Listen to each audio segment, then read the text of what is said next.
বাংলাদেশ ক্রিকেটে আজ এক কঠিন সময়। জাতীয় দলের সাবেক অধিনায়ক তামিম ইকবাল হৃদরোগে আক্রান্ত হয়ে ভর্তি হয়েছেন হাসপাতালে। এই দুঃসময়ে ভক্তদের কাছে তামিমের সুস্থতার জন্য দোয়া চেয়েছেন আরেক তারকা ক্রিকেটার সাকিব আল হাসান। গতকাল ২৪ মার্চ ছিল সাকিবের ৩৮তম জন্মদিন। তবে নিজের জন্মদিন উদযাপনের চেয়েও তামিমের সুস্থতাই এখন তার প্রধান প্রার্থনা। এক ভিডিও বার্তায় সাকিব বলেন, আশা করি তামিম তাড়াতাড়ি সুস্থ হয়ে উঠবে। ওর জন্য সবাই দোয়া করবেন। ওর পরিবারের জন্য কঠিন সময় এটা যেন ভালোভাবে পার করতে পারে। ইনশাআল্লাহ তামিম সুস্থ হবে। সাকিব ও তামিমের বন্ধুত্ব ও প্রতিদ্বন্দ্বিতা বাংলাদেশ ক্রিকেটের ইতিহাসে অন্যতম আলোচিত অধ্যায়।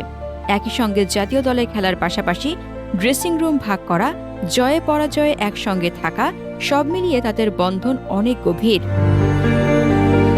এখন যদিও সেই সম্পর্কটা নেই, তারপরেও সাকিবের উদ্বেগটাই স্বাভাবিক। বিপিএলের ৮ম রাউন্ডের ম্যাচে মোহামেডান স্পোর্টিং ক্লাবের হয়ে শাইনপুকুর ক্রিকেট ক্লাবের বিপক্ষে খেলতে নেমে হঠাৎ অসুস্থ হয়ে পড়েন তামিম। জানা গেছে তিনি পরপর দুবার হার্ট অ্যাটাকের শিকার হয়েছেন। জরুরি ভিত্তিতে সাভারের কেপিজি বিশেষায়িত হাসপাতালে নেওয়ার পর তার হার্টের রিং পরানো হয়।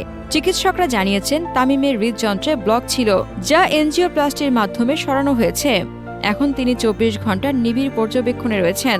হাসপাতাল সূত্রে জানা গেছে তামিমের জ্ঞান ফিরেছে এবং তিনি পরিবারের সঙ্গে কথা বলেছেন।